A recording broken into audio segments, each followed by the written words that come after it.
2 Samuel, chapitre 14. Joab, fils de Tseruja, s'aperçut que le cœur du roi était porté pour Absalom. Il envoya chercher à Tekoa une femme habile, et il lui dit, « Montre-toi désolé, et revêt des habits de deuil. Ne toins pas d'huile, et sois comme une femme qui depuis longtemps pleure un mort. Tu iras ainsi vers le roi, et tu lui parleras de cette manière. » Et Joab lui mit dans la bouche ce qu'elle devait dire. La femme de Tekoa alla parler au roi. Elle tomba la face contre terre et se prosterna, et elle dit, « Ô roi, sauve-moi !» Le roi lui dit, « Qu'as-tu » Elle répondit, « Oui, je suis veuve, mon mari est mort. Ta servante avait 2 fils.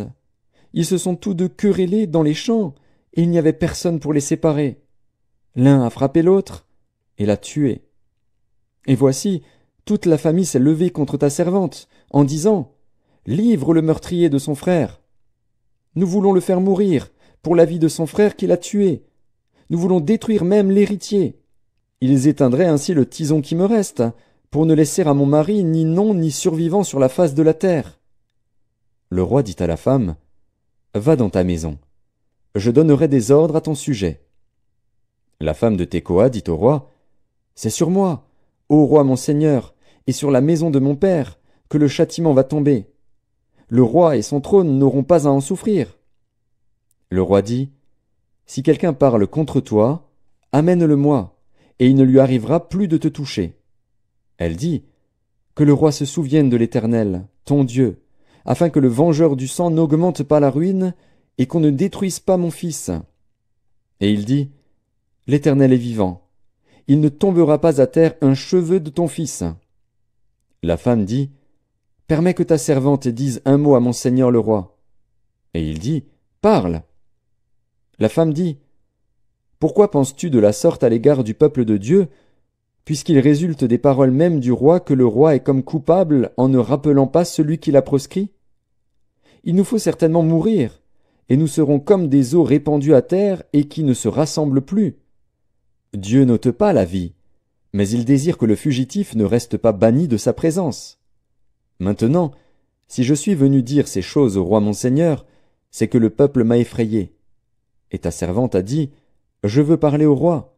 Peut-être le roi fera-t-il ce que dira sa servante. » Oui, le roi écoutera sa servante, pour la délivrer de la main de ceux qui cherchent à nous exterminer, moi et mon fils, de l'héritage de Dieu.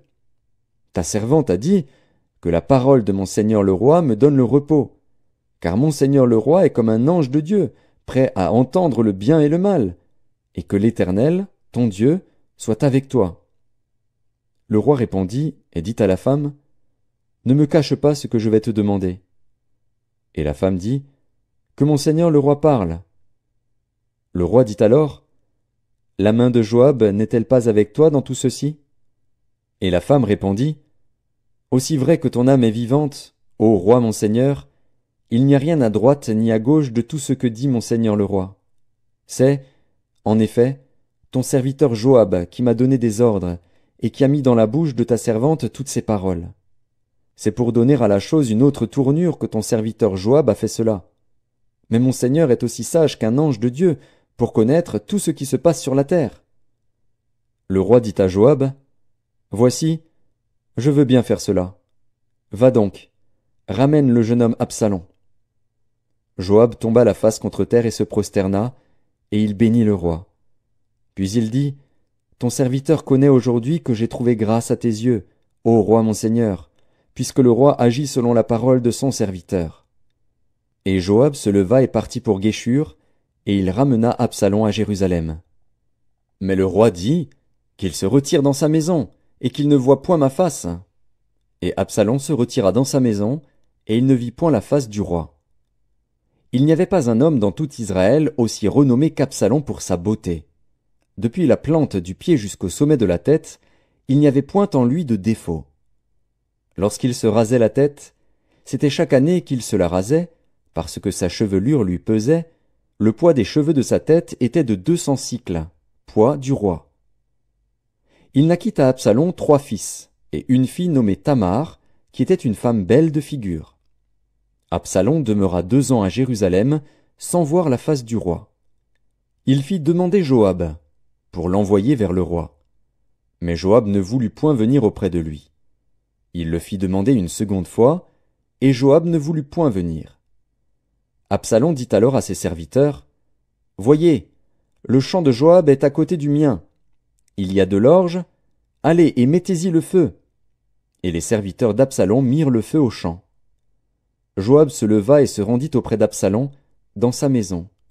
Il lui dit, « Pourquoi tes serviteurs ont-ils mis le feu au champ qui m'appartient » Absalom répondit à Joab, « Voici, je t'ai fait dire, viens ici, et je t'enverrai vers le roi, afin que tu lui dises, pourquoi suis-je revenu de Guéshur? Il vaudrait mieux pour moi que j'y fusse encore. Je désire maintenant voir la face du roi.